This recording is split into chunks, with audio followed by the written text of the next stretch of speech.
Bueno, empezamos con esta mesa de lujo que tenemos.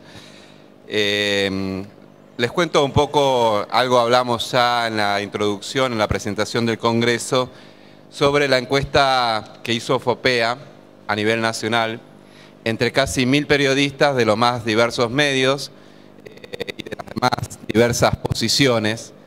De esos 1000 periodistas apenas el 20% eran socios de FOPEA, es decir, un 80% no eran socios de FOPEA.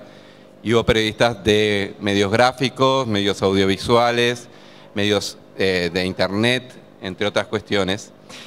Y aparte de distintos aspectos sobre las problemáticas que afrontan los periodistas en su día a día, hicimos unas preguntas sobre cuáles son los referentes entre los periodistas que los propios periodistas tienen.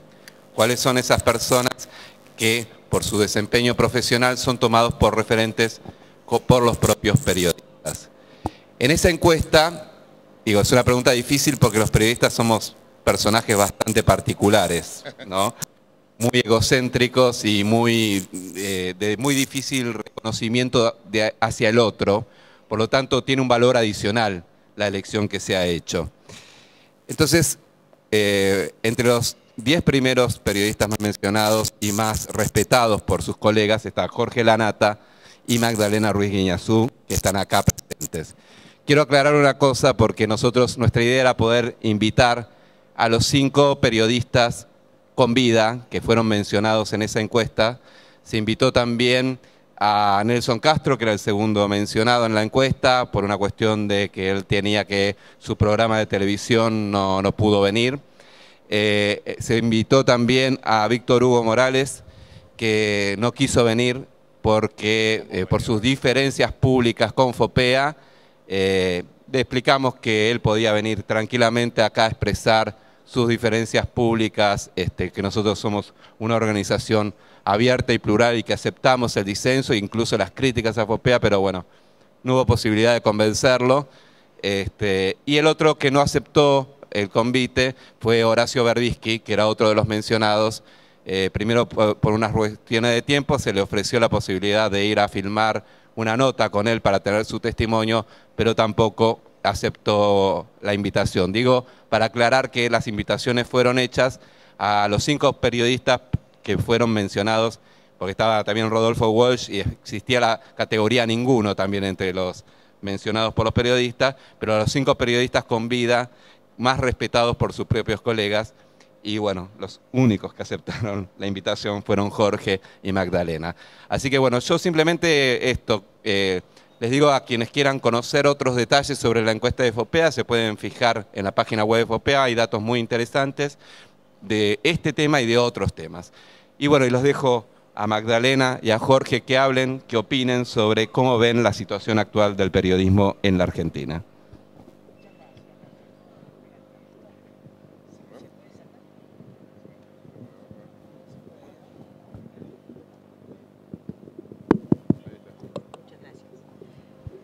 Bueno, en primer término,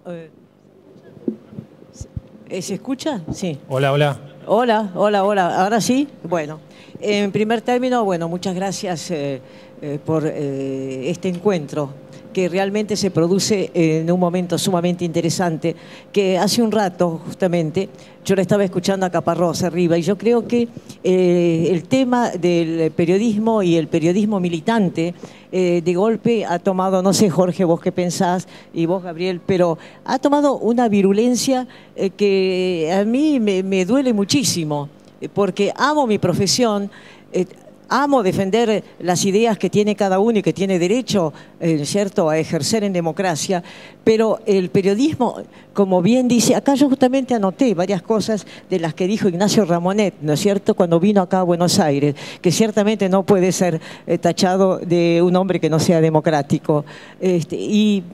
Pocas veces, no sé qué piensan ustedes, pero pocas veces ha habido un enfrentamiento tan fuerte entre un gobierno democrático y los medios de prensa. Empezando, bueno, con Clarín la bronca es permanente, con La Nación un poco menos, y con todos nosotros, o por lo menos algunos de nosotros, también.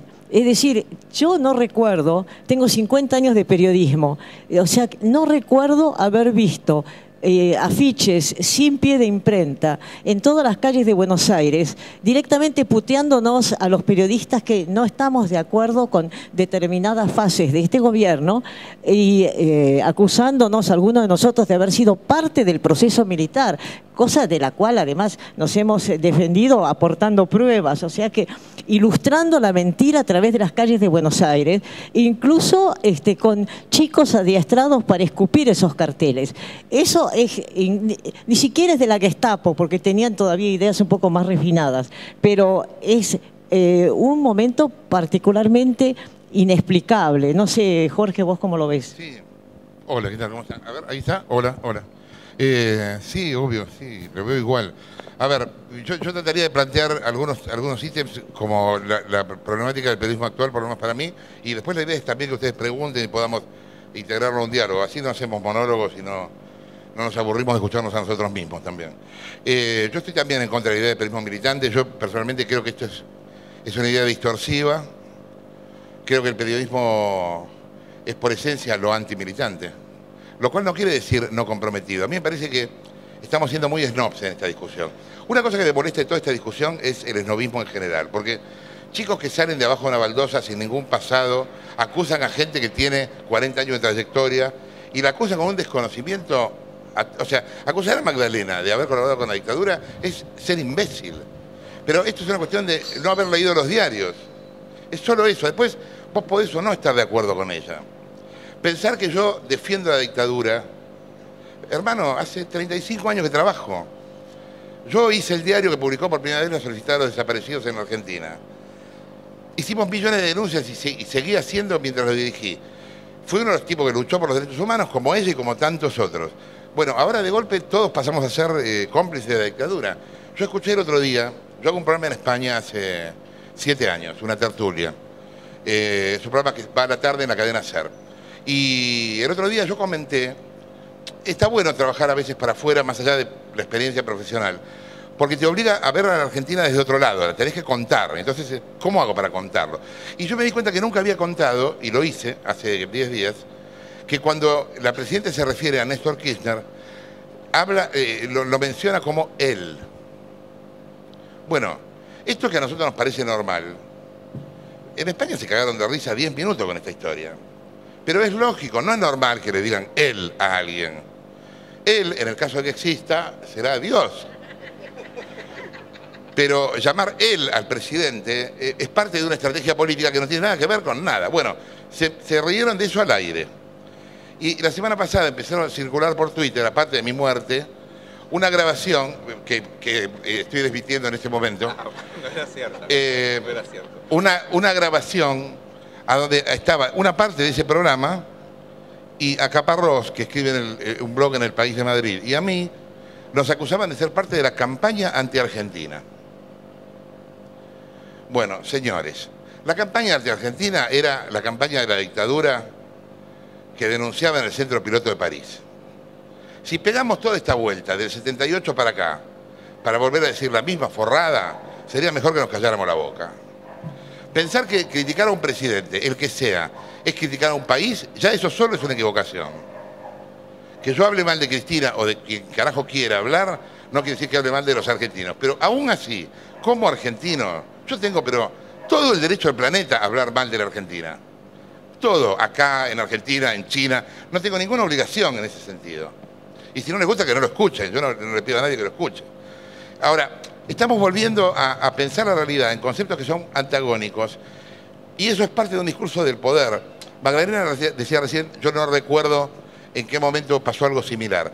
Hay una referencia histórica. Esto pasó en el primer gobierno de Perón. Entre el primer y segundo gobierno de Perón. Yo les pido, chicos, si no leen Historia Argentina, que lo hagan. No quiero ser peyorativo con nadie, ojalá todos tengamos una buena formación histórica. Pero estamos en un país donde de golpe Héctor Cámpora, que era un pusilánime, que era el correveidile de Perón, se transformó en el Che Guevara. Entonces, si nos pasó esto es porque no estamos leyendo historia argentina. No estoy hablando, olvídate de la izquierda, la derecha, el radicalismo, el peronismo. Leamos historia argentina, por favor. Bueno, ustedes van a ver, hay un libro de Pablo Sirven, quien escribe en La Nación, yo ahora no me acuerdo el título exacto, creo que es Los medios y el peronismo, o una cosa así, o Perón y los medios. Les recomiendo que lo vean. Es un libro que fue reeditado ahora, es un libro que tiene como 10 años. ¿Saben cuándo pasó lo mismo entre el primer y el segundo gobierno de Perón? Lo mismo. No un poquito parecido, lo mismo. Perón se peleó, en cambio, con Clarín, con la prensa de aquel momento, la intervino finalmente, se la quedó la CGT. El Estado, en aquel momento no existía papel prensa, el Estado se apropió de la importación del papel, se adueñó del cupo y era el Estado el que decidía cuántas toneladas de papel darle a cada diario.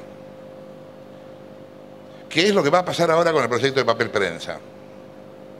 Es bastante probable que el gobierno expropie papel prensa y que se trate de centralizar la producción de papel desde el Estado.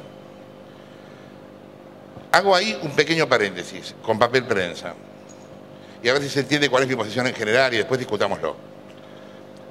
Cuando nadie hablaba de Clarín en este país, cuando muy pocos tipos hablaban de Clarín, yo era el único boludo que daba la cara y hablaba de Clarín. Vayan al archivo y miren. Muy poca gente hablaba de Clarín. Yo conozco la historia de papel prensa, la he contado en 2 libros, digamos, no es que yo no sé qué es papel prensa. Ahora, eso es una cosa y pensar que fue transmitida bajo tortura es otra, yo realmente eso no lo creo. Yo creo que papel prensa está mal que exista porque está mal que el Estado ponga la guita y que los privados se lleven los beneficios.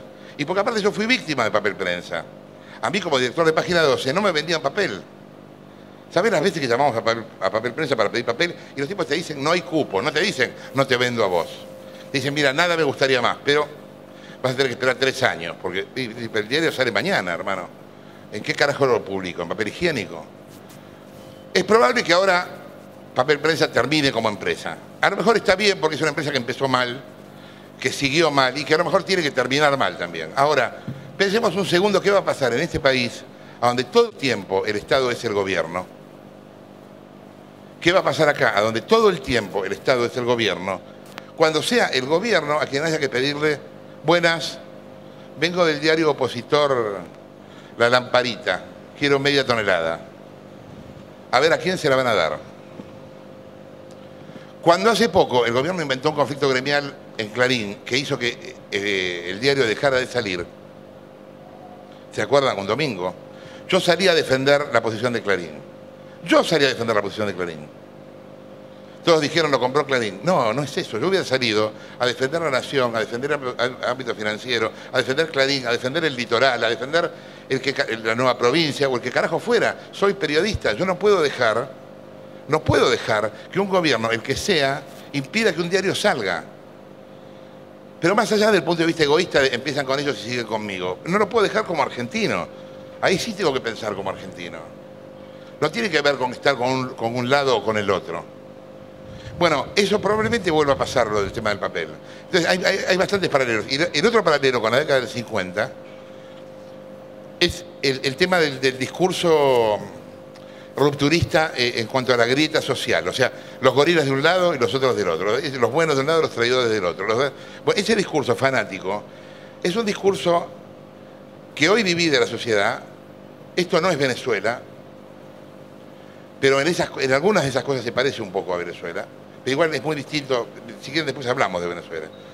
Yo vengo, me invitaron a hablar ahí el Día del Periodista en Caracas. Y fui porque me parecía que era importante en un lugar donde no se respeta la libertad de prensa ir a defenderla, porque si no, ¿qué sentido tiene? Pero esa ruptura que en Venezuela es como la exageración total, acá está empezando a insinuarse cada vez más. Y yo sí creo que eso, en el ámbito académico, en algunas facultades, etcétera, va a ser distorsivo de la profesión. Y una cosa más, y después quiero que hablemos un poco entre todos, si es posible. Lo que a mí más me preocupa de esto es que no solo tiene un sentido político, que lo tiene, sino que tiene un sentido filosófico. Yo no sé si ustedes tuvieron la oportunidad de leer a Ernesto Laclau. Yo les pido, si son periodistas, que lo hagan, porque si no, abran una farmacia. Qué sé yo. Laclau es una especie de filósofo argentino postmarxista que vive hace 30 años en Londres y que de allá da clases de lo National and Popular y que cree que la información objetiva no existe como tal. A ver si nos entendemos. él cree que los periodistas somos todo el tiempo agentes de distorsión de la información. Entonces, por eso viene toda esta historia del periodismo militante. ¿Qué quiere decir esto? La CLAU y el gobierno argentino, y también Chávez, y también Correa, y algunos otros, creen que los hechos no existen en sí, que los hechos existen según quien los cuente. Bueno, esto es una locura. Los hechos existen, con independencia de quien los cuente. Un ejemplo rápido. Si yo publico en perfil que Joclender se robó la guita de las madres, a mí el gobierno no me puede responder, vienen por los pañuelos. ¿Qué pelotudez me estás diciendo? Decime no robó Joclender. Mostrame que este tipo es honesto. Pero no me respondas una cosa ideológica cuando lo que yo estoy nombrando no es ideológico. Si hubiera sido, si todos hubiéramos pensado así, Menem hubiera seguido con el primer gabinete hace 20 años. Nadie hubiera denunciado nunca nada, porque siempre eso iba en contra de algún interés político. ¿Qué me tiene que importar a mí como periodista frente a un hecho? ¿Cómo me paro frente a los hechos? Me paro frente a los hechos preguntándome si son ciertos o no. En primer término, es lo primero que me tengo que preguntar. Por eso existe el chequeo de fuentes. Trato de ver a tipos distintos, con intereses distintos, para que ratifiquen si ese hecho existe. Lo que me importa en cuarto o en quinto lugar puede ser quién me lo contó. Pero siempre va a existir en quién me lo contó un interés de parte. La información nunca es inocente. Cualquiera cuando cuenta algo lo cuenta por algún motivo. Este motivo tampoco necesariamente es espurio. A lo mejor es un motivo ridículo o azaroso. Pero siempre va a haber un interés. Entonces, si yo pensara, les doy otro ejemplo que nos pasó en su momento dirigiendo yo Página 12. Nosotros hace muchos años denunciamos un escándalo que se llamó el Swiftgate. El Swiftgate fue una carta de protesta del embajador norteamericano al gabinete de Menem porque le estaban pidiendo demasiada coima. El embajador norteamericano no estaba en contra de pagar coima, quería pagar menos coima. Nosotros denunciamos eso y eso provocó la renuncia al gabinete del entonces cuñado del presidente Menem, que era Emir Yoma. En aquel momento a nosotros no nos conocían tanto. Yo acababa de sacar Página 12, hacía un año o dos. Me conocían mucho menos que ahora. Ahí está. Bueno, en ese momento el gobierno, para desacreditarnos, lo que decía era que nosotros trabajábamos para la embajada americana. Nada me hubiera gustado más a mí que trabajar para la embajada americana, hubiera tenido obra social, etc. No, yo ahí me podía parar frente a la información de dos maneras.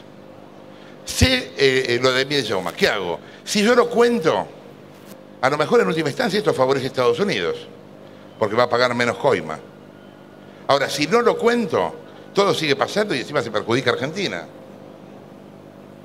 No, uno no duda, o sea, yo tengo que ser capaz, por eso hablo de mi oposición al periodismo militante, tengo que ser capaz de publicar incluso las cosas que me perjudican.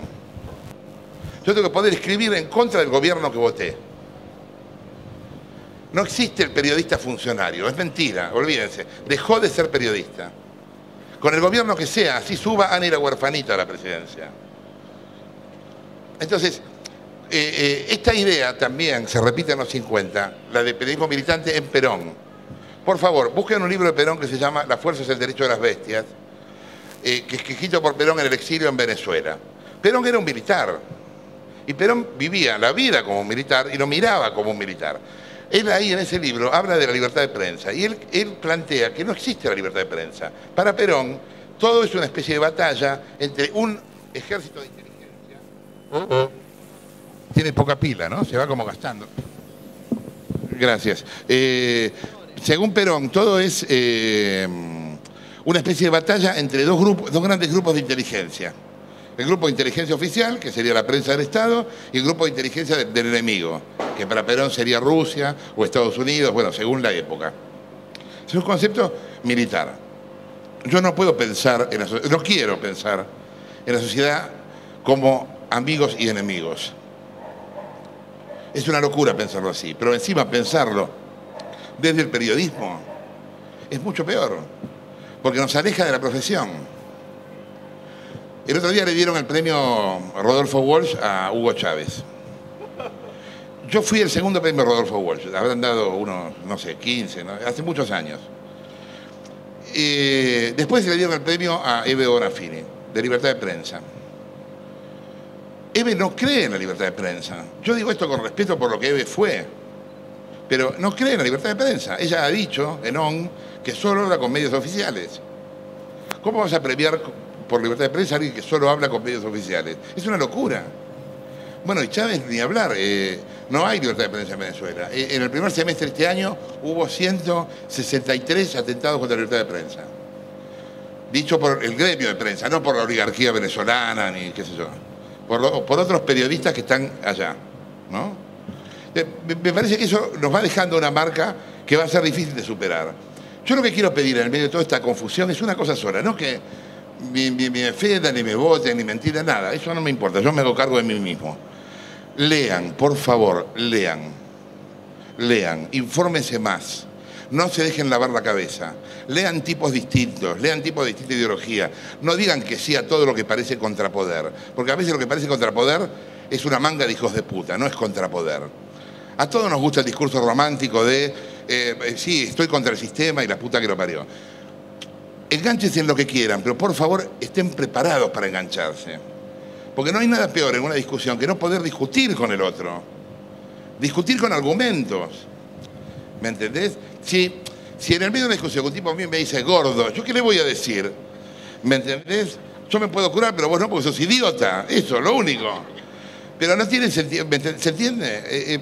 Preparémonos. Ustedes son periodistas o están estudiando periodismo o están vinculados al gremio. Uno de los problemas de este gremio es que la profesión está mal, tiene mal nivel, los diarios están mal escritos, la gente no lee, las redacciones no laburan, hacen todo periodismo telefónico, no van a hacer las notas. Es un quilombo. Entonces, preocupémonos por eso, mejoremos la profesión. Después voten a quien quieran, realmente no me importa, no quiero que cada uno haga lo que tenga ganas. Pero no se dejen lavar la cabeza por tipos que no están defendiendo lo que dicen que están defendiendo. O por lo menos pregúntense si tendrán razón. Porque siempre es más fácil no pensar. Siempre es más fácil. A vos te dan todo triturado. Mira, los buenos son estos, queridos. Ya está, los malos son estos otros. Cagate en los malos y viví con nosotros. Y ya está, no laburas más. Bueno, yo les pido que laburen. Laburen. ¿No? Si no nos pasa como en la televisión, que son todos programas de referencia a otros programas. Entonces ya nadie trabaja. Hay un programa que trabaja y todos los demás critican al que laburó. Y todo el día ves el mismo sketch a lo largo del... Te digo, no, hagamos periodismo, trabajemos un poquito. Porque estoy seguro que solo con buena voluntad y trabajando y estudiando, esto va a ser más fácil de pasar. Porque si no, estamos metidos en una discusión en la cual otra vez se separan familias, amigos se dejan de hablar, tipos que vos decís, ¿cómo este? Este tipo era un buen tipo, ahora ¿qué le pasa? Y hay de todo, porque hay algunos que lo hacen por guita, otros lo hacen por ideología, por convicción, hay de todo. Pero lo que digo es, hagamos lo que hagamos, por lo menos preparémonos. Y ahora pregunten ustedes. Bueno, antes de pasar a las preguntas, yo tengo una pregunta por algo que estaba diciendo Jorge y que viene de la mesa que acaba en la que acaba de hablar Martín Caparrós. Martín Caparrós decía algo así, voy a hacer una síntesis, de que en definitiva todo periodismo es militante. ¿Por qué? Por el recorte que se hace de la selección de la información, de la edición de la información, militante para lo que fuera, digamos, o para conceptuado desde distintos lugares. ¿Comparten esa idea o es otro tipo de concepto? No, yo no estoy de acuerdo con Caparrós casi nunca. Yo justamente fui al archivo y creo que ahí vos tenés mucha razón de que hay que leer, hay que informarse.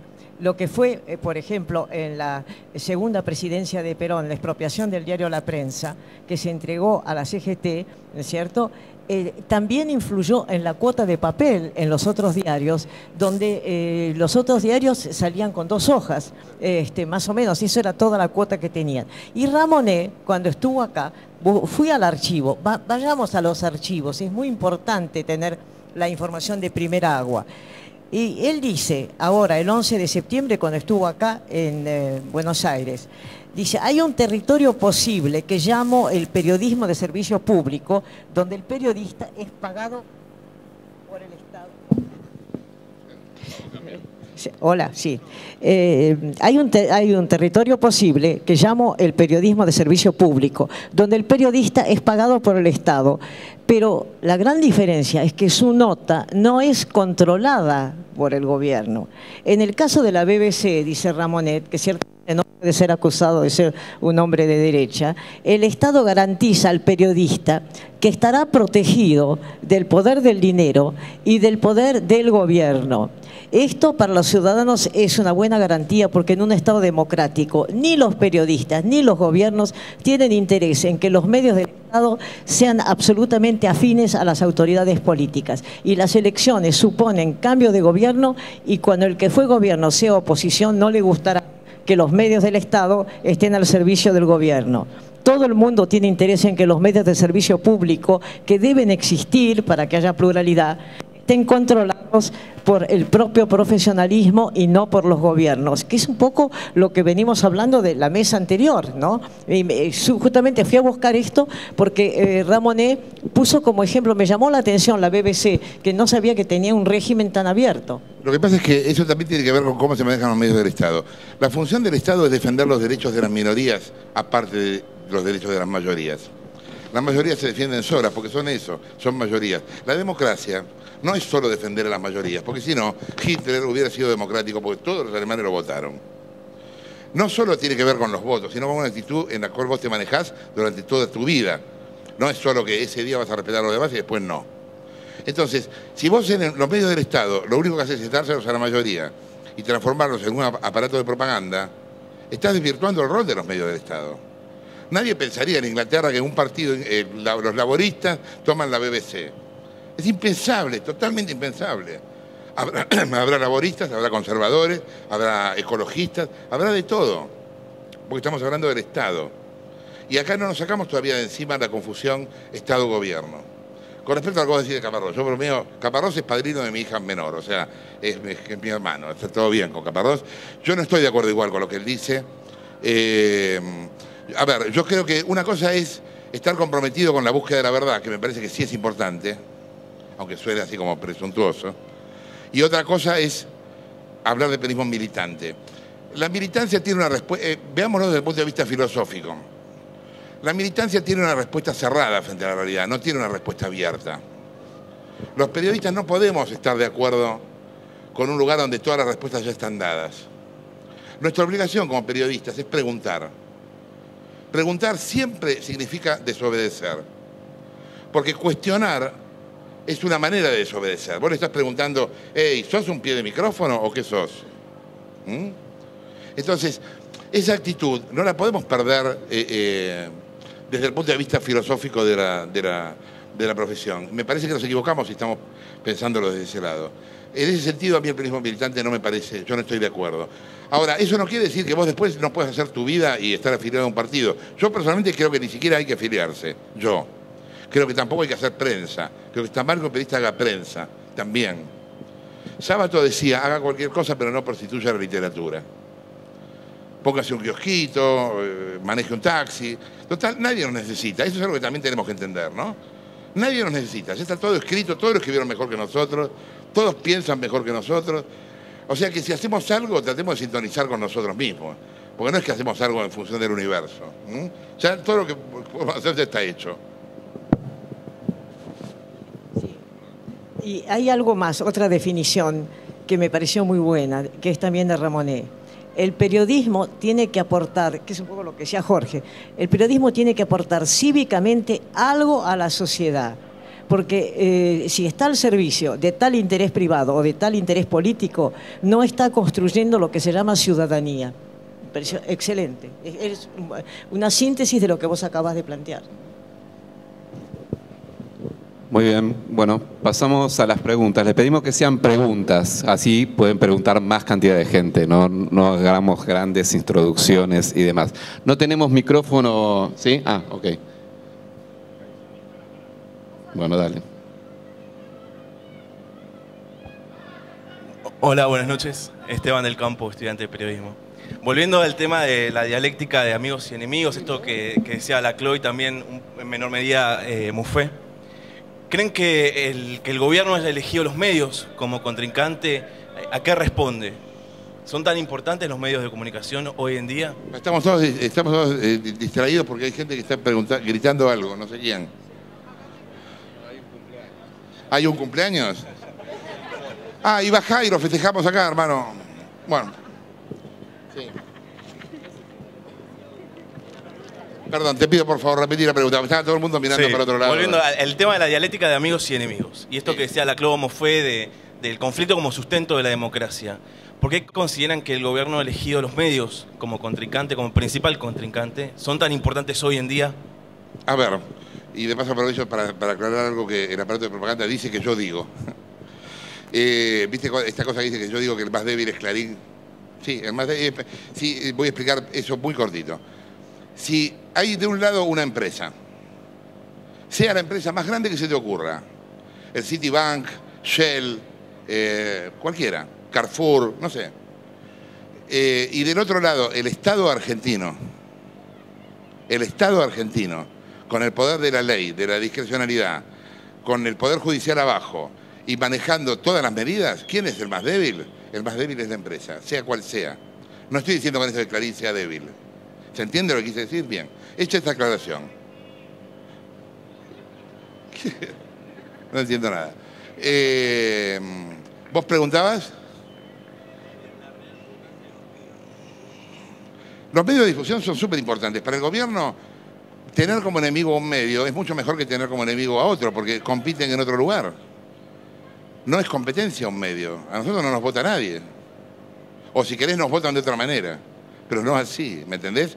Yo no estoy compitiendo por nada. Es mucho más fácil. Para el gobierno no tiene costo pelearse con Clarín. Pero aparte a mí me parece muy loco esto, que todos se crean la pelea con Clarín cuando hasta hace 15 minutos no existía la pelea. Esto es lo más raro del asunto. Es muy increíble cómo funciona la sociedad en eso. Lo que está... Claro, el último decreto que firma Néstor es la extensión de los contratos del cable. Néstor lo firmó, no lo firmó Mañeto. Sí, Mañeto de un lado y Néstor del otro. Entonces, ahora que 5 años después todo haya cambiado a este punto, es raro que no nos haga pensar qué pasaba antes también. Es como que empezó todo ahora. No empezó ahora todo. Clarín es Clarín porque los distintos gobiernos permitieron que Clarín fuera Clarín. Alfonsín les dejó Radio Mitre, los otros gobiernos le permitieron la fusión de los cables, etcétera, etcétera. Pero esto lo permitió la clase política argentina, la misma que ahora va en contra de eso. Me parece que no se puede ver la historia de un modo tan parcial, porque son peleas que en el fondo son peleas de intereses, peleas de negocios, pero que no son peleas políticas, están disfrazadas de peleas políticas. ¿Qué tal? Buenas noches. Quería saber qué piensan ustedes, si creen que afecta al oficio, al valor semántico de la palabra periodista, que a raíz de este debate que surgió con Clarín y con los medios y que la presidenta saca una tapa de Clarín enfrente de una conferencia de prensa y que a raíz de eso después un periodista de Clarín sea un rockstar en Twitter, ¿cuánto a ustedes les duele o no les duele que ahora resulta que en los propios medios entrevistar a otros periodistas como si fueran un ministro tenga tanto rating o algo inédito, digamos, en el periodismo argentino? Volviendo, ¿eso genera daño? ¿Hay vuelta atrás? No, ¿qué genera cuando el poder individualiza a los periodistas y los critica con nombre y apellido? Lo que puede generar es violencia. Y uno cuando critica eso lo hace tratando de criticarlo para prevenir esa violencia. Yo te decía recién que en Venezuela en el primer semestre de este año hubo 160 y pico atentados contra la libertad de prensa. De esa cantidad, por lo menos 80 fueron peleas en la calle con periodistas. Porque ahí estaban todos los tipos de una mina que se llamaba Ron, que ahora murió, que era como una especie de Delía, pero mujer, con fierros. Delía, bueno, si tiene no nos muestra, digamos. Pero yo he estado a Dina Ron, yo la he estado entrevistando y andaba con la ametralladora acá arriba de la mesa. Entonces, tiene como grupos de choque y es probable que si a vos el presidente dijo que vos sos tal cosa, salís de acá y te caga a paros un boludo cualquiera, porque sí. O a lo mejor sin que lo manden, a lo mejor para ser más papista que el Papa, para quedar bien, para conseguir un cargo, para lo que sea, ¿me entendés? Eso puede... Y después que los periodistas nos hayamos transformado en noticia, vos decís, para otros medios, yo creo que es la consecuencia de que hay canales que están cerrados. Entonces, como están... Claro, como hay canales que están cerrados, se abren otros. Acá hay como una ley natural que igual las cosas pasan, ¿me entendés? O sea, yo creo que no es bueno que empiece a ser estrella, pero tampoco es bueno que no haya canales donde expresarse. Vos me decís, si yo tengo enfrente a toda la maquinaria de propaganda del gobierno, todos los días diciendo, es puto, es por mí, es esto, es lo otro, es lo otro, es lo otro, la nata de la dictadura, la nata Videla, la nata esto, la nata lo otro, yo le voy a responder a donde pueda. Voy a fiestas de 15 a hablar, no me importa nada. ¿Me entendés? Me paro en un colectivo y hablo con la gente, me importa un carajo. Le voy a dar toda la pelea que le tenga que dar hasta que me muera. Sin duda. Porque es muy despareja la pelea, muy despareja. ¿Me entendés? Yo no estoy en aire en ningún canal abierto. Ellos tienen programas de muy bajo encendido, pero los tienen. De 3 puntos, 4 puntos. Es mentalidad de gueto, pero igual perjudica. No es que sea una mentalidad de gueto gratis. Igual jode. ¿Me entendés? Jorge y Magdalena, una consulta. ¿Cuál es la visión que tienen ustedes del programa 678 que sale desde el canal oficial? ¿Cuál es la visión que tienen ustedes sobre ese programa? Además que son muy nombrados en el programa ustedes dos. Somos las estrellas favoritas. Son las estrellas. Me encantó el son muy nombrado. Mira, es un tema favorito de Jorge. Déjalo que él te va a explicar. Él te va a explicar. No, mira, a mí me pasa una cosa. La mitad de los chicos que están ahí laburaron conmigo. Y conmigo también. Y con vos también. Lo que pasa es que estamos viejos nosotros, yo ella no. Pero ya mucha gente laburó con nosotros, es cierto también lo que pasó. Pero yo los conozco mucho a casi todos ellos. Acá no tiene sentido ponerse a hablar de historias personales de nadie, pero en este gremio todos nos conocemos, ¿me entendés? Yo sé quién está ahí por plata, quién está ahí por el carguito, quién está ahí porque le gusta aparecer, quién está ahí porque es un cerdo y siempre lo fue, quién está porque realmente cree que lo que está haciendo está bien. Nos conocemos todos, ¿me entendés? Entonces no me los puedo tomar en serio. Birz ha venido a mi casa a ofrecerme programa de televisión por lo menos 5 veces. Él y el hermano. En esa época Birz trabajaba en Canal 13. O antes, en América, conmigo, en la época de América. O sea, estoy harto de ver que la gente, viste, cuando en la primera de cambio el sol empieza a dar para ese lado, cambia su posición y empieza a hacer el laburo sucio. Si vos me preguntás, para mí no es un programa periodístico, primero. Es un programa de propaganda política. ¿Por qué no es un programa periodístico? Porque no genera información. No genera información propia. En el mejor de los casos sería técnicamente un programa de crítica de medios. Crítica de medios no es lo mismo que el periodismo político, son cosas distintas. Después, me parece que usan métodos de manipulación que son muy torpes, que son muy obvios, porque esto de descontextualizar una frase y repetirla, repetirla, repetirla, bueno, obviamente lo hizo Goebbels con cierto éxito hace unos años, y después lo hicieron todos, también los militares. Y en realidad el que lo empezó a hacer de otra manera, pero también con mucha bajada de línea, era Rodríguez Arias en los primeros años de la democracia. ¿Se acuerdan de las películas de esa Argentina perdida? Bueno, Las patas de la mentira. Él creó un poco esa estética que después se bastardeó y se exageró y qué sé yo. Somos, bueno, es que todo, Magda, nos dicen a Martín y a mí que somos la campaña de Argentina en España. ¿Qué es esto? Para los jóvenes les contamos que en la época de la dictadura repartían obleas que muchos autos tenían, claro, sí, como, que claro. decían somos derechos y humanos, ¿no? Como contestando. Fue una campaña que hizo la enorme revista Para Ti en ese momento, en sintonía con el gobierno militar. Eran stickers que Para Ti... Para Ti sacó una chica que estaba cautiva en la ESMA. Era una cosa atroz. La peinaron, la arreglaron y le hicieron un reportaje. En fin, cosas espantosas. Pero por eso, como dice Jorge, lean porque la verdad es que hay cosas que no hay de las que no hay que olvidarse, ¿no? Y aquello que decía Goebbels, miente que algo quedará, es absolutamente cierto.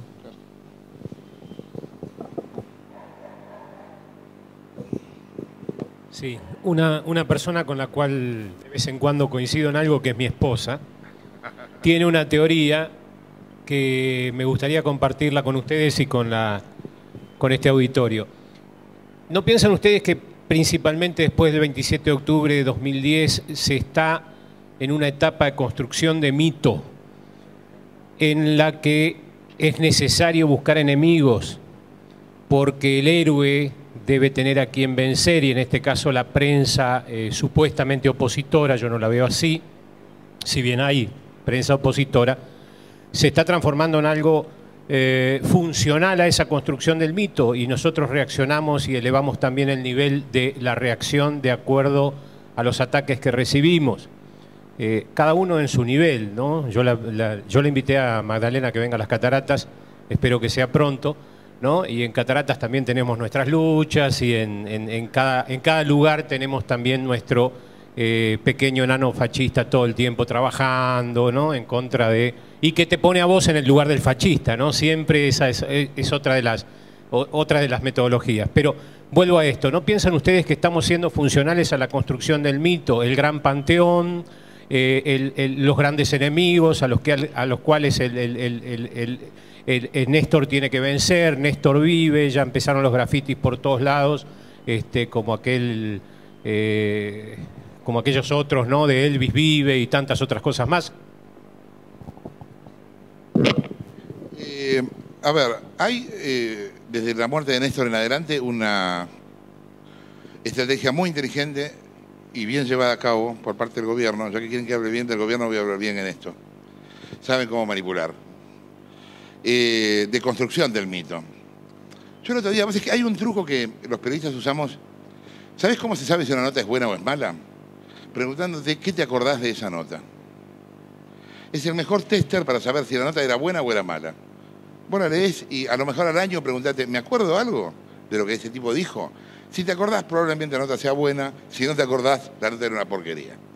Digo esto por lo siguiente. Yo el otro día me preguntaba, pensando en los políticos, ¿qué frase me acuerdo, qué idea me acuerdo de Néstor Kirchner?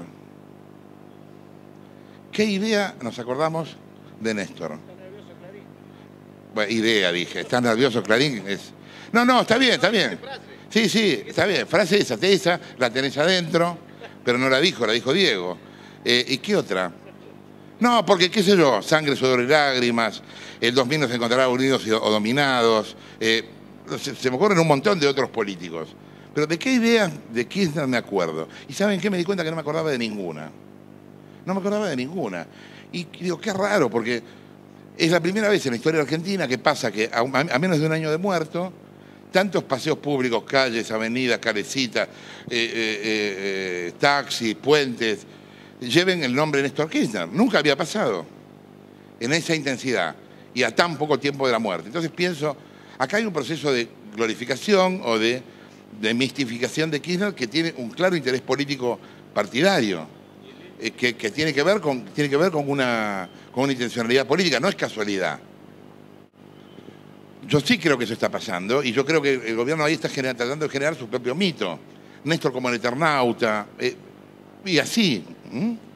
Lo que pasa es que yo espero, a lo mejor me equivoco, pero espero que los mitos no puedan crearse de abajo para arriba. Yo creo que los mitos se crean, de arriba para abajo, creo que se crean de abajo para arriba. Entonces me parece que una cosa así puede funcionar, pero un tiempo, no puede funcionar siempre. O sea, vos no podés inventar un mito por decreto. Pero hoy sí, ese proceso está en construcción, sí, estoy de acuerdo. Hola, buenas tardes. Magdalena, quería saber si este esquema de propaganda del gobierno nacional al que entiendo se están refiriendo y la relación con los medios y los periodistas, ¿entienden ustedes que se repite en algunas provincias argentinas con los gobernadores respectivos e incluso intendentes? Sí, por supuesto, y acá hay colegas de FOPEA que justamente a través de la red de afiliados nos lo ha hecho conocer y esto es lamentable. Pero creo que estamos hablando de eso, ¿no? Y existe y es así, y hay provincias en las cuales, por ejemplo, la televisión que llega a toda la provincia es patrimonio del gobierno provincial, ¿no? Es así.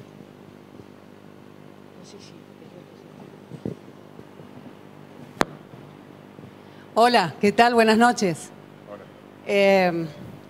Recién hablabas que hay que leer, ¿no? La historia porque es la única forma de estar advertidos. Como lector, mucho más todavía. Ahora me preocupa el 50 y pico % de los votos. Y esta especie de rivalidad que se manifiesta entre los medios y el gobierno, el público como que no acusa recibo de eso, ¿no? A ver, yo entiendo que la frase, el porcentaje del 50% tenga un impacto psicológico fuerte. Ahora, insisto en lean. ¿Por qué te digo esto? En Argentina hubo 4 reelecciones. Roca, Irigoyen, Perón y Menem. Roca y Irigoyen no las tomemos en cuenta porque fueron periodos distintos, aparte tuvieron un presidente en el medio, no se puede comparar. Irigoyen, cuando vuelve al segundo gobierno, lo saca el golpe de Estado del 30. Pero hablemos de las otras 2. Yo personalmente estoy en contra de la idea de reelección porque por estas 2, justamente. Porque creo que hasta ahora se mostró que en la reelección lo único que pasa es que se sienten más impunes y gobiernan peor que en el primer gobierno. Perón ganó la reelección del primer gobierno en los 50 con el 62%. 62%. 2 años después vino el golpe de la Libertadora. Menem ganó la reelección con el 49.47%. 2 puntos más, 2 puntos menos. Después pasó el desastre que pasó. Entonces, yo entiendo que el gobierno quiera usar el 50%, que esto tenga impacto psicológico, pero también entendamos que siempre que hubo reelección fue porque votó el 50%. Nunca pasó que hubiera acuerdo entre los partidos. Siempre hubo un 50%. Y siempre hubo motivos de coyuntura para que ese 50% votara eso. Pero me parece que esa no es la única manera de analizar lo que nos pasa. Yo creo que más importante de hablar del 50%, que lo es, por supuesto, es hablar de por qué nadie superó el 17% del otro lado. ¿Por qué estuvo tan polarizado y tan despelotada la elección desde el lado de la oposición? ¿Por qué no se pueden crear candidatos alternativos? Bueno, es otro el problema, pero no creo que sea ese puntualmente. Sí, hola. Volviendo al tema de la independencia de los medios, Magdalena hablaba del ejemplo de la BBC, ¿no? Que es un buen ejemplo, pero ¿cuál sería un modelo de financiamiento de los medios en países donde todavía no está tan clara la diferencia entre el Estado y el gobierno? Es un poco lo que decía Ramonet, refiriéndose a la BBC. Digamos, el Estado tiene que dar los medios para que la información llegue, pero no a través del gobierno de turno. Un poco lo que vos decías, Jorge. Es decir, los ingleses esto lo han visto muy claro. La BBC no es ni laborista ni conservadora, es una emisora del Estado que da información. La que preguntó es española. Vos viste lo que está pasando en tu país con el tema de los canales TDT, de la televisión digital terrestre. En España sucedió hace unos años el apagón digital, ¿no? Y empezaron a generar canales nuevos, o sea, canales de televisión digital, que es lo que ahora se van a licitar acá. Hoy, ya desde hace unos 5 o 6 meses, toda la televisión española de ese nivel está en crisis porque no tienen cómo financiarla. Y como ahora el tema económico en España se puso realmente complicado, tienen que elegir entre llevar plata a un hospital o a un canal, y obviamente cierran el canal. La mitad de los canales que hicieron los ayuntamientos en España fueron cerrados en estos últimos 6 meses. Ese es un tema para discutir con la ley de medios, porque todos nadie puede estar de acuerdo con un monopolio. Nosotros, por esencia, estamos en contra de los monopolios. Ahora, vos, por decreto, tampoco inventás un medio. Vos no podés obligar a la gente a que lo compre o que lo lea. ¿Me entendés? Tenés que hacer que eso sea posible en términos reales, porque después hay que garparle los sueldos a la gente, de eso vive una cantidad de personas, armás una industria. No es solo con buena voluntad que vos armás una radio o un canal y la gente corre a verlo, no es así. De hecho, lo que pasó en España, hicieron como 80 canales nuevos o más, y los únicos que la gente seguía mirando eran los 2 que miraban siempre, el privado y el estatal. Acá miran 2 o 3 y nada más. No estoy diciendo que no hagamos nuevos, hagámoslos, preparémonos para hacerlo, pero no pensemos que por decreto un canal existe. Ni un canal, ni un diario, ni nada. La prensa oficial no existe por decreto, porque así les va, venden 5.000 ejemplares. No son tipos que hayan llevado adelante la prensa popular, por más que la puedan hacer, porque tienen plata para hacerlo. El problema es cuando ahí se derivan recursos públicos para hacer eso. Y ahí sí es un problema cómo se maneja. Yo tengo un pensamiento muy antipático con lo del fútbol, por ejemplo. Lo comento solo para molestar un poco. Yo creo que es totalmente inmoral que exista fútbol para todos. Absolutamente inmoral. En un país del tercer mundo, donde todavía la gente se muere de hambre, el Estado no puede gastar 1.000 millones por año en fútbol. No puede gastarlo. Está mal. Porque si no, hagamos vivienda para todos. Hagamos libros para todos. O hagamos hospitales para todos. Y después, a lo mejor en el puesto 45, pongamos fútbol para todos. Pero primero, antes del circo, empecemos a dar pan, porque si no es un quilombo esto, realmente. ¿No? Bueno, eso. Y además no usemos el partido de fútbol para el pie de pantalla, ¿no es cierto?, con propaganda electoral. Hola. Para cualquiera de los dos, yo soy de la provincia de La Pampa. Hola, dice. Yo soy de la provincia de La Pampa, bueno, y de una pequeña localidad. Allí la elección fue abrumadora. Ya nos tiran cosas de arriba en cualquier momento. Sí, ya.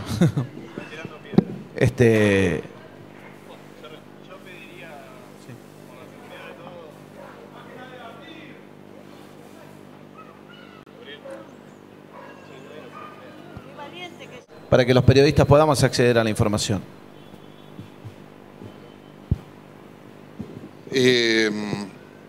A mí me parece, mira, primero que a la propaganda no hay que responderle con propaganda. Una cosa que vos ves en Venezuela, yo estuve ahora hace poco y en un momento me llevaron a Globovisión, que es como el enemigo típico de Chávez, ¿no? Y les pregunto a los de Globovisión, ¿cuánto hace que acá no viene un chavista? Me dicen, no, nosotros no traemos chavistas. Digo, no, hermano, estamos en un quilombo. Si vos haces un canal y no traes chavistas, estás en el mismo problema que ellos.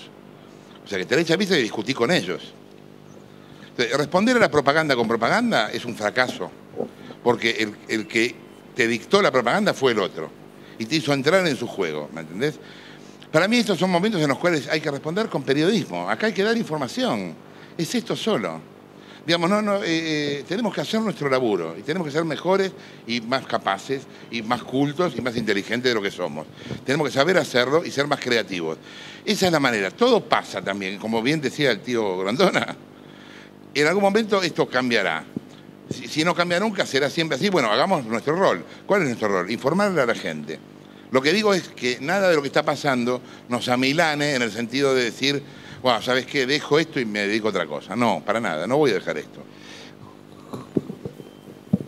Además, por ejemplo, hay cosas que son muy evidentes y que no están ni bien ni mal, pero que el periodismo está para detectarlas. Por ejemplo, esta semana, con la gran confusión que hubo con el tema del cambio, etcétera, etcétera, en las pantallas de la FIP. Bueno, la conferencia de prensa de Vudú y de Vido vino inmediatamente a distraer la opinión, alterando algunas de las normas que se habían establecido. Pero esto no está ni bien ni mal, pero si vos lo comentás, claro, es tendencioso, ¿no? Démosle elementos a la gente, es eso. Bueno, mi nombre es Diana Dulcichi. Yo tengo una pregunta muy particular, quitando un poco el eje de la pelea Clarín-Gobierno. En realidad mi pregunta es sobre el periodismo, que es, bueno, una profesión y para muchos también es una vocación. ¿Hay alguna ley o algo que nuclea a los periodistas en cuanto, por ejemplo, a los sindicatos, algún gremio que proteja sus derechos, por ejemplo, cuando los echan, o alguna obra social o algo que contemple en sí lo que serían las conquistas de los periodistas a futuro, digamos?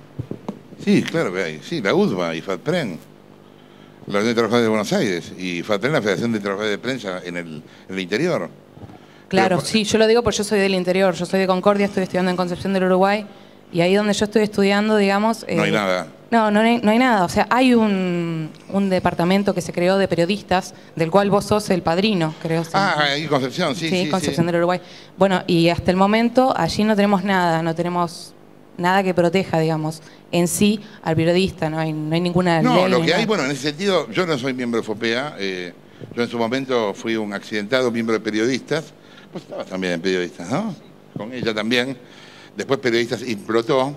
Y bueno, sí, surgió FOPEA. Yo no soy miembro de FOPEA, pero ese tipo de defensas que vos decís, más allá de lo específicamente gremial, que tiene que ver con la UDBA o con la FATPREN, se hacen en términos políticos con lo que serían lobbies de opinión.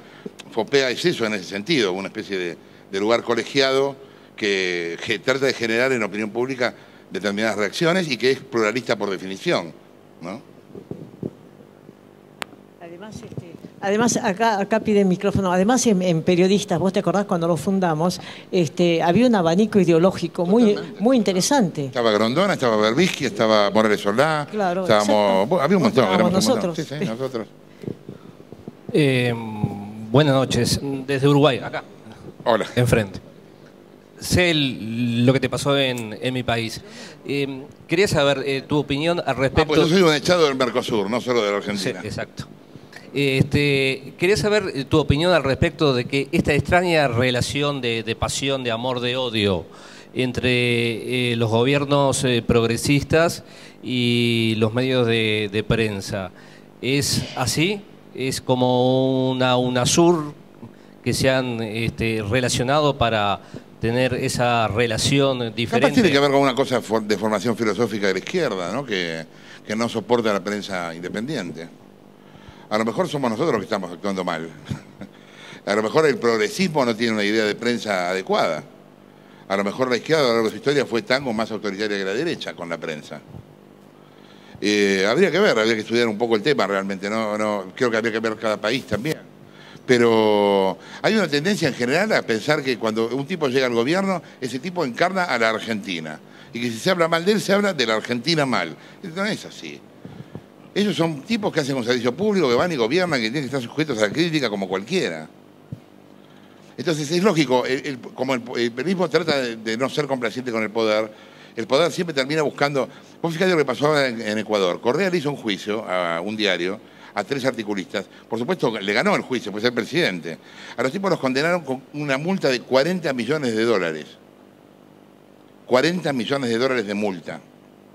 Y Correa reivindica esto desde el punto de vista ideológico. ¿Por qué? Porque él dice que se sintió injuriado. Acá, afortunadamente, y mira vos, fue el laburo del CELS el que lo quitó, en una causa hecha por nosotros en página 12, esta cosa del delito de desacato no existe. O sea, que en realidad es como una especie de reivindicación. Claro, ¿el caso? El caso Kimmel. Como una especie de reivindicación monárquica que no se puede hablar mal de él. Sí se puede, ¿cómo no se va a poder? Y si no, vamos a un juicio y veamos quién tiene razón. Pero a lo mejor es, para mí, uno de los tantos preconceptos de la izquierda que a veces más que izquierda parece otra cosa. Porque eso termina siendo más autoritaria que la derecha, ¿me entendés?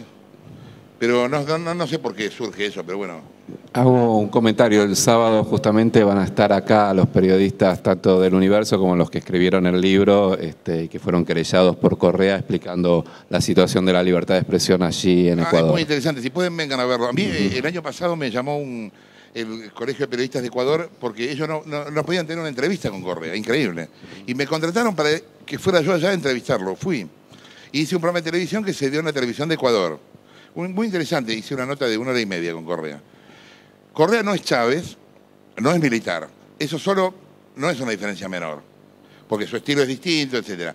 Es un tipo muy culto, tiene 2 másteres en Estados Unidos, o sea, es un tipo que tiene mundo también, pero tiene algunas cosas que son muy características del autoritarismo, sin duda. Bueno, tenemos tiempo para 4 preguntas más. Yo quería agregar algo o hacer una repregunta en base a algo que dijeron. En un punto, este grado de polarización que se ha dado entre el gobierno y grupos de medios, o entre incluso grupos de medios y periodistas, ¿no? Y entre periodistas, ¿no creen también que fue como coadyuvado también con respecto a los medios que tienen una posición crítica del gobierno y de los periodistas que tienen una posición crítica en haber entrado en ese juego y haber hecho lo mismo que por eso se criticaba? Por eso yo decía recién lo de la propaganda, sí, totalmente. En un momento, Clarín se desbandeó. Pero se desbandó porque los tipos eran el patotero del barrio y de golpe al patotero del barrio le tocaron el culo. El tipo nunca hubiera esperado que le tocaran el culo. Entonces no supo cómo reaccionar. Y ahí para mí se desbandó. El TN se desbandó, menos en el diario, un poco más en la radio. Pero sí, hasta que reacomodaron, tuvieron un periodo. Sí, claro, sí. Y creo que es un error grave, porque así como entraron en el juego, les ganaron el discurso, ¿me entendés? Les ganaron el discurso a ellos. Sí. Hola. Pero pero justamente lo que es muy impresionante son cómo las alianzas van y vienen, porque vos pensás lo que mencionábamos recién al pasar, que el propio Néstor Kirchner como presidente le da, si no me equivoco, la concesión de los canales de cable a Clarín hasta el 2015. No es que el monopolio Fue el último decreto que firmó antes de irse, el último decreto que firmó. Por eso, no es que sale de una lechuga el monopolio. El monopolio sale de la firma de un decreto. Perdón. No. Sí, soy César. Yo quería hacer una pregunta, retomando un poco lo que decía la chica esta española.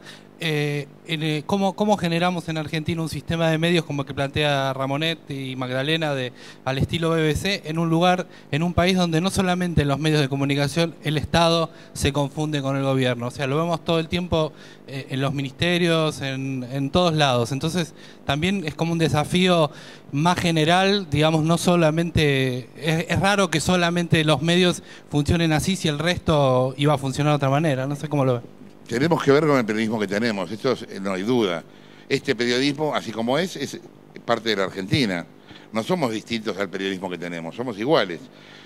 Ahora, siempre que vos quieras hacer algo con libertad de criterio, te van a cobrar la entrada del doble. Siempre te la van a cobrar. Yo hice página, no hice ámbito. Podría haber hecho ámbito y me estaría lleno de guita. Elegí hacer página. Eso es una elección profesional. Vos sabés...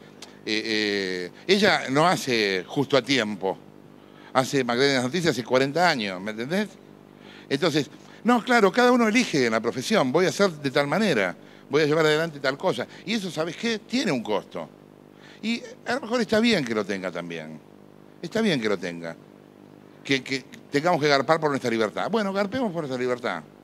Y es difícil y probablemente te vaya mal, y a lo mejor de 10 cosas que haces, 8 no salen, pero hay algunas que cada tanto salen. Yo siempre pensé que nosotros somos de algún modo un error del sistema, siempre. Fíjate mi relación con la televisión, o sea, entro hasta que se empieza a crecer, cuando crezco mucho me sacan, ¿me entendés? O sea, sos un error del sistema. Te bancan hasta un punto, pero no tanto, te cuestionan. Pero bueno, es lo que uno eligió, o sea, por eso soy periodista, ¿me entendés? No soy periodista para decir que sí. Jorge, no todos los periodistas eligen hacer medios y otros tampoco eligen trabajar en el medio en el que trabajan. FOPE impulsa, no sé si tuviste oportunidad de leerla, a la cláusula de conciencia para periodistas. ¿Vos cómo lo ves? Por supuesto, estoy de acuerdo. Mira, acá hay una cosa, primero. Yo no creo que haya que escudarse. Muchas veces en nuestro gremio muchos se escudan en estoy laburando y eso me hace hacer cualquier barbaridad. No es así. Uno también puede decir que no, primero. También uno puede no ser periodista. Si la opción es, me tocan el culo, soy periodista y no me queda otra, y a lo mejor no tengo ganas. Entonces, por un año dejo o veo qué hago. Vos también podés decir que no. Porque si no, todo es lo mismo, y no es todo lo mismo, ¿me entendés? Ahora, yo creo lo que vos decís de la libertad de conciencia, está muy bien. Por supuesto estoy de acuerdo con eso. Es obvio que vos no puedes obligar a un tipo a firmar una nota con la que no está de acuerdo, es una locura. Ahora, vos sí podés obligarlo a escribirla. Es así, desgraciadamente.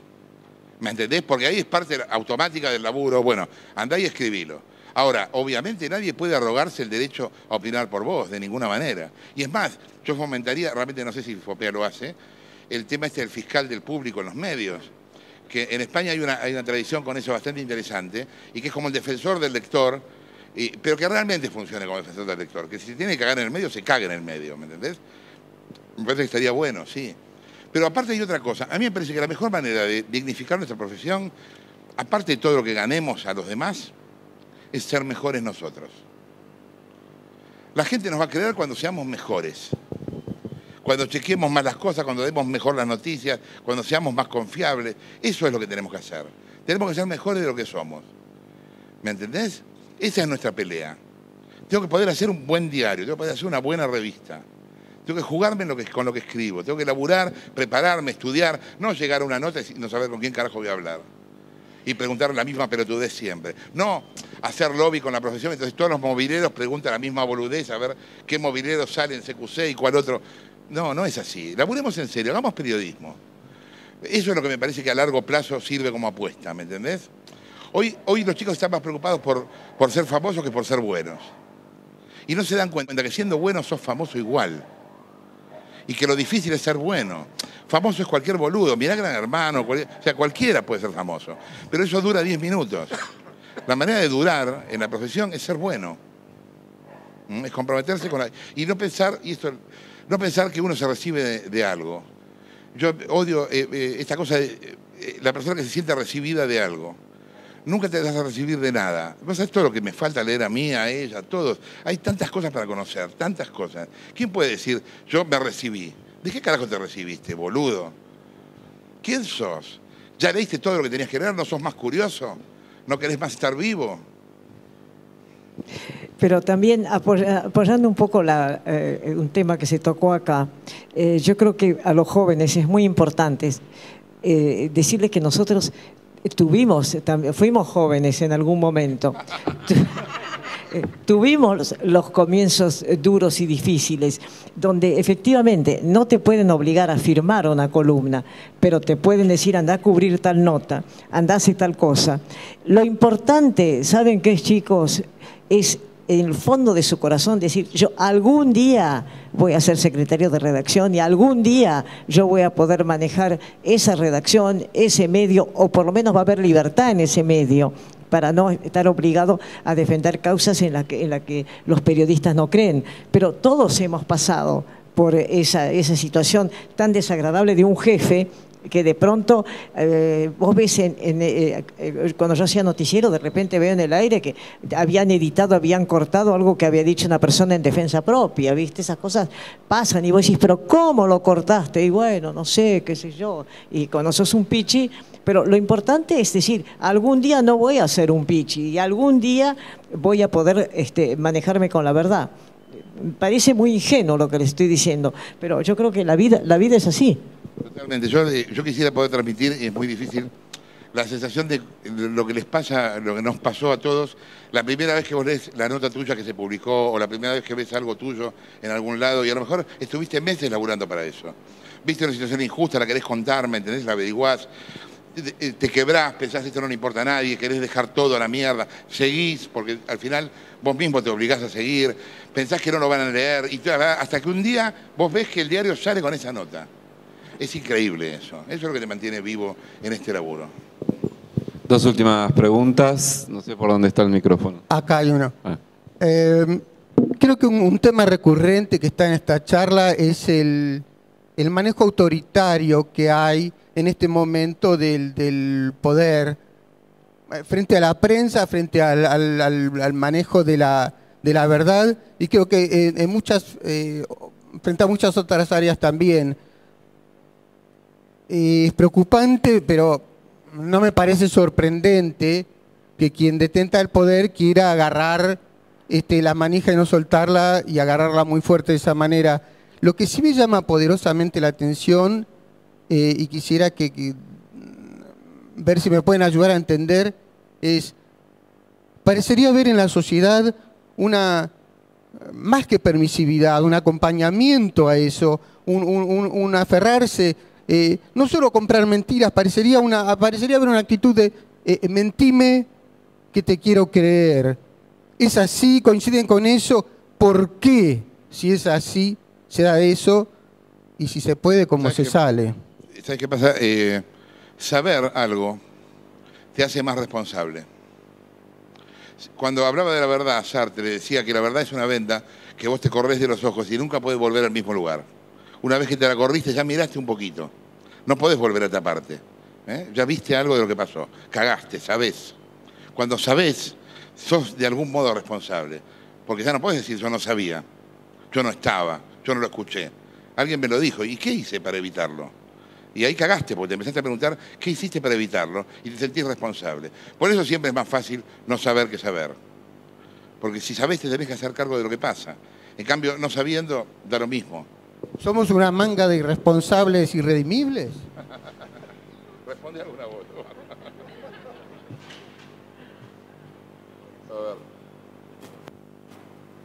Hola. Sí. Bueno, ustedes fueron elegidos referentes, no solo no por socios de FOPEA, sino por cerca de... Soy socio, nunca pagué la cuota, porque nunca... Por eso. Bueno, pero te invitamos a hacerte socio cuando quieras. Sino por periodistas de las más diversas ideas de todo el país.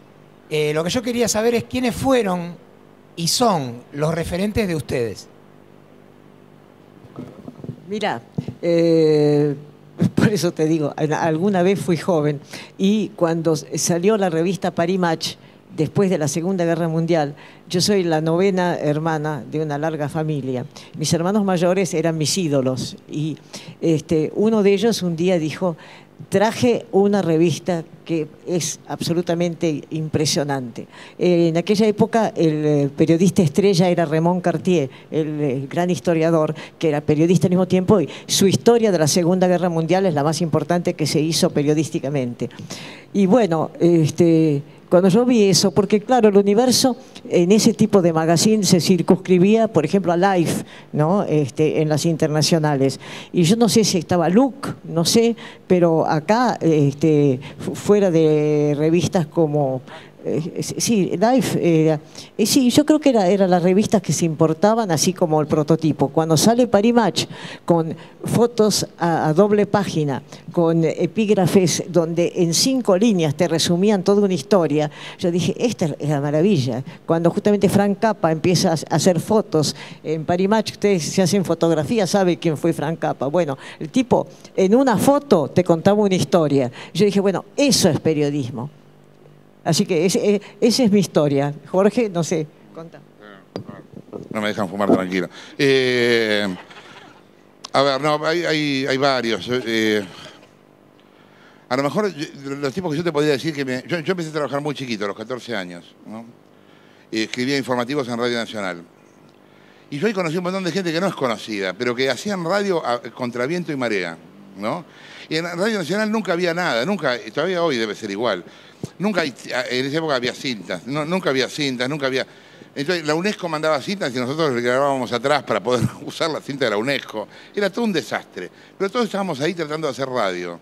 Y a mí esos tipos que no son conocidos son los que hicieron que yo me enamorara de la profesión. Eso, la sensación de ver que alguna vez, si podés hacerlo, andate a un taller de los diarios y parate ahí a ver los camiones saliendo con los diarios a la madrugada. Es una de las imágenes más lindas. Un lugar donde todo es silencio de golpe y hay camioneros fumando, esperando, y ¡pram! Se abre un portón y empiezan a salir los diarios, y eso llega al centro en 1 hora, y la boludez que escribiste vos está en Ushuaia 3 horas más tarde. Y es increíblemente mágico, ¿no? Después escritores, Hemingway, claro, Capote, Walsh, como escritor y no como militante político. Ah, Vea y Lea. Acá empieza con Vea y Lea, que es una revista muy en el estilo de Paris Match, con poco texto, mucha foto, ¿no? Pero muy significativos. Y después, bueno, aparece por corto tiempo, porque creo que la cierra un general, no sé, esto es de Jacobella. Pero fuera de esos ensayos, hasta mucho tiempo después no aparecen revistas así, magazine. Bueno, después también, más allá de que tuvo a lo largo de su historia una conducta política bastante fea, Timerman. Primera plana, confirmado, lo que era, después en diarios, lo que era Le Monde en aquel momento, de un diario sin fotografías, que fue La Opinión acá, etcétera, digamos, pero con una conducta política muy sinuosa. Timerman apoyó a los militares, después se peleó con ellos, terminó secuestrado por ellos, etcétera. Y bueno, muchos. Yo hago la aclaración Walsh, me parece que fue una gran pérdida, porque yo creo que junto a Borges es uno de los 2 mejores autores de cuentos de la Argentina a ese nivel, ¿no? Pero bueno, desgraciadamente él prefirió la política a la literatura. Y después, no sé, hay mucha gente con la que yo tuve la suerte de trabajar que me sirvió de inspiración. El Gordo Soriano, Miguel Breante. Tuve la suerte muy chico de laburar con muchos de ellos que yo había leído cuando yo era chico. Ahora, cuando vos preguntabas en quién crees, yo me acordaba de una canción de Lennon que se llama God. ¿Te acuerdas de esa canción? Que dice, no creo en esto, no creo en lo otro, no creo en lo otro, no creo en lo otro, no creo en lo otro. Y termina diciendo, solo creo en mí, en Yoko y en mí. Bueno, muy bien, damos por terminado. Muchísimas gracias, Magdalena. Muchísimas gracias Jorge.